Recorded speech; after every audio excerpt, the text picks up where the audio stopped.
সবচেয়ে বর্তমান সময়ে সম্পর্ক নষ্টের একটা মূল কারণ হচ্ছে টাকা ধার দেওয়া, যদি এটা সওয়াবের কাজ। নবীজি বলেছেন, কেউ যদি কাউকে 5টা দিনের জন্য টাকা ধার দেয়, যে পরিমাণ টাকা দিবে এই 5 দিন সুযোগ দেওয়ার কারণে এই 5 দিন ওই পরিমাণ টাকা সদকা করার সওয়াব আল্লাহ তাআলা তার আমলনামায় লিখে দিবে। সুবহানাল্লাহ। আল্লাহ তাআলাও কোরআনে বলেছেন ঋণ দেওয়ার কথা, কর্জে হাসানা দেওয়ার কথা। কাজ ভালো, কিন্তু মানুষ এগুলোকে আমরা নষ্ট করে ফেলেছি। কেমন? টাকা যখন ধার চায় আপনার আশপাশের মানুষগুলো দেখবেন সবার জবান কিন্তু মুখ দিয়ে রসগোল্লা ছুটে এবং কমিটমেন্টটা থাকে এরকম, আগামী রোববারের ভিতরে টাকা দিয়ে দিব, আগামী মাসের 15 তারিখের মধ্যে দিবই দিব ইনশাল্লাহ, এরকম বলে থাকে, কমিটমেন্ট করে। টাকাটা দেওয়ার পরে দেখবেন যে সর্বপ্রথম আপনার নাম্বারটাই ব্ল্যাক লিস্টে। কারণ কি? এখন ফোন দেন, কুট করে কেটে যায়। ওই যে বারবার টাকা যাচ্ছেন, আর রোববার কয়েকশো কেটে গেছে ভাই, 15 তারিখ তো আসে না। ম্যাক্সিমাম মানুষ কমিটমেন্ট এখন ব্রেক করে। তো টাকা যখন আপনি ধার দিচ্ছেন অবশ্যই সওয়াবের নিয়তে দিবেন, কিন্তু মানুষ দেখে বিবেচনা করে দিবেন যে মানুষটা কমিটমেন্ট ব্রেক করবে কিনা। অথবা টাকা পয়সা যখন দিচ্ছেন একজন গরিব অসহায় মানুষকে দেওয়ার পরে তাকে সুযোগ দেন। সম্পর্ক নষ্ট হচ্ছে টাকা ধার দেওয়ার কারণে। অনেক সময় টাকা ধার দিলেও সমস্যা, না দিলেও সমস্যা। না দিলে বলে যে খুব নামাজি মুত্তাকি, অথচ আমাকে বিপদে সহযোগিতা করলো না। আর যদি দেয়, দেওয়ার পর আবার কমিটমেন্ট রক্ষা করে না। তো টাকা ধার দেওয়ার ক্ষেত্রে দুটি মূলনীতি মনে রাখতে হবে। কমিটমেন্ট ব্রেক যাতে করে না হয়, ওয়াদা যেন ভঙ্গ না হয়, এবং আমি আমার যেই জবানটা দিয়েছি তাকে টাকা ফেরত দেওয়ার ব্যাপারে সেই জবানটা যেন রক্ষা করে চলে। কারণ দেওয়ার সময় অনেকের ভাব থাকে হাতেম তাহের মতো, আর চাওয়ার সময় ভিক্ষুকের মতো চাইতে হয়। এটা কিন্তু উচিত না, এটা মুনাফিকি। আল্লাহ বুঝদান করুক। মেয়ের বাপকে যদি জিজ্ঞেস করা হয় এই পরিমাণ টাকা সে ইনকাম করে, এত বড় মহারানা কেন ধরলেন? তো শুরুতে আটকায় দিলাম যাতে ভাগতে না পারে, তালাক দিতে না পারে। উদ্দেশ্য খারাপ। যেই ছেলের ব্যাপারে আপনার এরকম সন্দেহ আছে যে এর সাথে বিয়ে দিলে ছেড়ে দিতে পারে, আপনি তার সাথে বিয়ে দিতে যাচ্ছেন কেন? এটা করবেন না। মোহরানা ধরবেন সীমিত, লা মহরাদুন আশারা দারাহিম। আল্লাহ রাসূল সাল্লাল্লাহু আলাইহি ওয়াসাল্লামের হাদিস যে 10 দিরহাম ছাড়া মোহরানা হয় না। আম্মা জানা আয়েশা সিদ্দিকা রাদিয়াল্লাহু তাআলা আনহা, ফাতিমাতুজ জোহরা রাদিয়াল্লাহু তাআলা আনহা, ওনাদের মোহরানা বাংলা টাকায় কনভার্ট করলে 1,60,000 থেকে 1,80,000 টাকার মধ্যে ছিল। দিরহাম টাকা যদি কনভার্ট করেন, তাহলে আপনি এত বেশি টাকা কেন ধরতেছেন? তো এটা করবেন না। আর যৌতুক যারা নিতে চায়, যৌতুক ওই 10 লাখ টাকা মহারানা ধরছে না, এবার ও খেলাটা শুরু করে। কারা? ছেলেপক্ষ। 10 লাখ মহারানা ধরেছিস, 10 লক্ষ টাকার হুন্ডা, এসি, ফ্রিজ এগুলো নিয়ে এসা ফার্নিচার দিয়ে আমরা উসুল করবো ইনশাল্লাহ। তার মানে এখন বিয়েটা আর বিয়ে নাই, এখন হয়ে গেছে হিসাব নিকাশ। ও আমারে কি দিল, ও আমারে কি দিল, এটা গিভ এন্ড টেক। এটা বিয়ে বলে না। আল্লাহ হেদায়েত দান করুক। দ্বিতীয়ত আরেকটি বিষয় আপনাদেরকে বলি, যে আমরা অনেক সময় কি করি, বিয়ে শাদীর পরে স্ত্রীর সঙ্গে যখন খোঁজ গল্প করি, বা স্ত্রী যখন স্বামীদের সাথে খোঁজ গল্প করে, অতীত রিলেশন নিয়ে স্বামী বলতেছে যে আচ্ছা তুমি আমার বিয়ে করেছো, আমার আগে কারোর সাথে কোনো সম্পর্ক ছিল কিনা, এরকম কথা জিজ্ঞেস করার পরে স্ত্রী বলে যে না, এগুলো শুনলে তো তুমি মাইন্ড করবা, এগুলো আমি কারোর সাথে সম্পর্ক করি নাই। অনেক সময় জিজ্ঞেস করে অতীতে তোমার কোনো রিলেশন ছিল কিনা, সম্পর্ক ছিল কিনা, তখন স্ত্রী বলে যে না, কোনো সম্পর্ক ছিল না।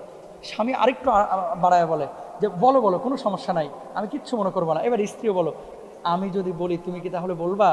তখন বলে যে আচ্ছা ঠিক আছে, তুমিও বলো আমিও বলি, আমার সাথে 3জন ছেলের সম্পর্ক ছিল। আগুনটা এখান থেকে কিন্তু জ্বালা শুরু। এরকম কিন্তু অনেকে করে, মানে খুশিতে বাকবাকুম হইতে অতীত রিলেশনের কথাটা ফ্লাশ করে ফেলে।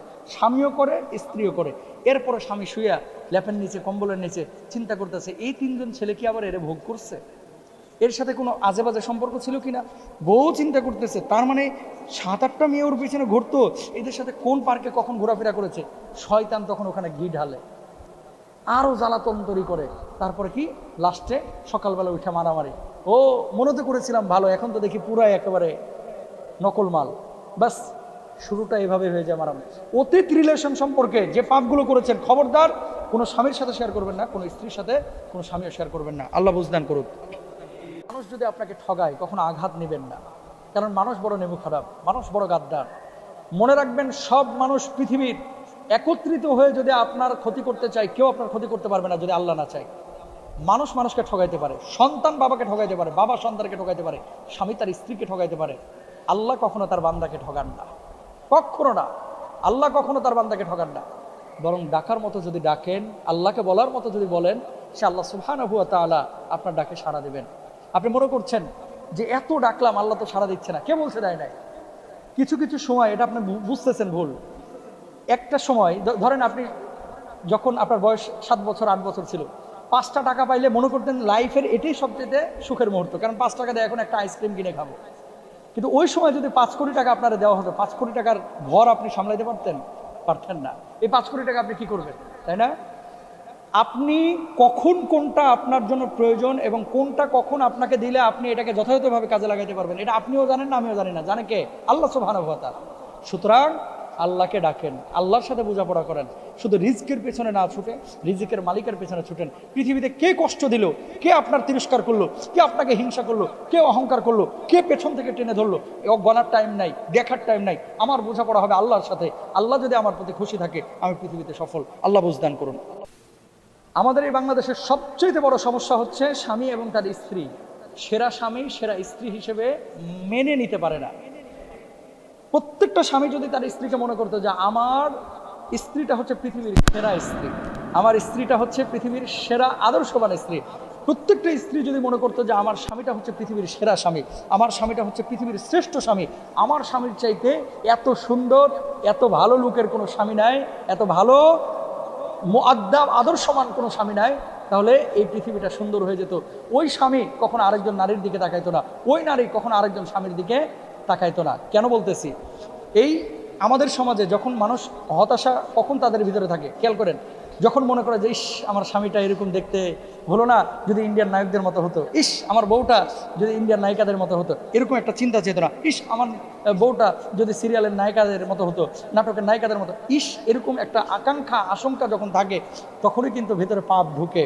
সুতরাং আমার মা বোনদেরকে বলবো এবং ভাইদেরকে বলবো, আপনি যেই বিয়েটা করেছেন, যেই মেয়েকে ঘরে নিয়েছেন, মনে করবেন এটাই আপনার পৃথিবীর শ্রেষ্ঠ স্ত্রী, এটা আপনার নসিবে ছিল। ও হোক কালো, হোক খাটো, হোক মোটা, এই বউটা আমার জন্য শ্রেষ্ঠ বউ। এবং যেই স্বামীকে আপনি গ্রহণ করে নিয়ে এসেছেন, হোক সে মোটা, হোক সে খাটো, হোক সে চিকন, হোক সে অসুন্দর, কিন্তু এই স্বামী আমার কপালে ছিল, নসিবে ছিল, এটাই আমার শ্রেষ্ঠ স্বামী। দূরের মানুষগুলোর চাইতে কাছের মানুষগুলো সবচেয়ে বেশি ক্ষতি করে। আপনার পেছন থেকে যারা টেনে ধরে দেখবেন ম্যাক্সিমামই আশপাশের মানুষ। আপনাকে সবচেয়ে বেশি হিংসা যারা করে দেখবেন আশপাশের মানুষ। আপনার টাকা পয়সা কিছু হচ্ছে, বিভিন্ন উপায়ে আপনি কামাচ্ছেন বৈধ উপায়ে, দেখবেন আশপাশের মানুষগুলো আপনাকে হিংসা করছে। আপনার ভাবি আপনাকে তিরস্কার করতেছে, আপনার বড় ভাই হয়তো আপনাকে মনে মনে পছন্দ করছে না, আপনার ভাতিজারা যে ভাতিজাকে কোলে পিঠে করে নিয়ে মানুষ করেছেন, এই ভাতিজাও দেখবেন আপনাকে অনেক সময় পছন্দ করবে না। আর বন্ধু বান্ধব, আহা, এরা তো হচ্ছে বসন্তের কোকিল, যতক্ষণ দিতে পারবেন ততক্ষণ ভালো, যখন দিতে পারবেন না, না না না ছেলেটা কিন্তু আলাদা হয়ে গেছে, তার মন মাইন্ড চেঞ্জ হয়ে গেছে, এর সাথে আর বেশি দিন ফিটিং মারা যাবে না, সিটিং দেওয়া যাবে না, ঘোরাফেরা করা যাবে না। পৃথিবীর বুকে বন্ধু নির্বাচনের ক্ষেত্রে আমরা সবসময় ভুল করে থাকি। কোন মানুষটা আমার কাছের আর কোন মানুষটা দূরের, অনেক সময় হক কথা বললে তিতা লাগে, এজন্য ওকে শত্রু মনে করেন। এই মানুষগুলো আপনার আসল বন্ধু ভাই, যারা সবসময় স্পষ্ট কথা বলে, যারা সবসময় আপনাকে তেল মালিশ করে চলে না। তেলবাজরা এই পৃথিবীর বুকে সাময়িকভাবে ভালো থাকলেও এদের শেষের পরিণতিটা হয় খুব খারাপ। বিশেষ করে যারা তেলবাজ, ফুলাইতে ফুলাইতে ফুলাইতে যতক্ষণ আপনি বাস্ট না হচ্ছেন ততক্ষণ আপনার পাশ থেকে সরতেছে না। বাস্ট হয়ে যেমনি নিচে পড়ে যাবেন অমনি দেখবেন এই তেলবাজরা আর আপনার পাশে নেই। তো যেখান থেকে কথাটা বলতেছি, আপনার এই কাছের মানুষগুলো বেশি ক্ষতি যেহেতু করে, এই কাছের মানুষগুলোর ব্যাপারে সতর্কতা অবলম্বন করতে হবে। ওয়াল জারিদিল কুরবা ওয়াল জারিল জুনুব, কোরআনে দুটি কথা বলেছে, দূরবর্তী আত্মীয় এবং নিকটবর্তী আত্মীয়দের সাথে ভালো আচরণ করা। আপনি আপনার জায়গা থেকে ভালো আচরণ করে যাবেন, তাদের সাথে ভালো সখ্যতা গড়বেন, কিন্তু যখন বুঝবেন যে মানুষটা আপনার ক্ষতি করার চেষ্টা করতেছে, দেখা হলে সালাম কালাম হবে, কিন্তু তার সাথে ঘেঁষাঘেঁষি মেশামেশি করা যাবে না। আর বন্ধুত্ব নির্বাচনের ক্ষেত্রে দিনদারিটাকে প্রায়োরিটি দিবেন। যে মানুষটা আল্লাহর সাথে গাদ্দারি করে না, সে মানুষটা মানুষের সাথে গাদ্দারি করে না। যে মানুষটা আল্লাহর সাথে গাদ্দারি করেছে দিনহীনভাবে, সে মানুষটা মানুষের সাথে গাদ্দারি করতে সময় নেবে না। বি কেয়ারফুল, আল্লাহ বুঝদান করুক। এই সময়ে সম্পর্ক নষ্ট করার জন্য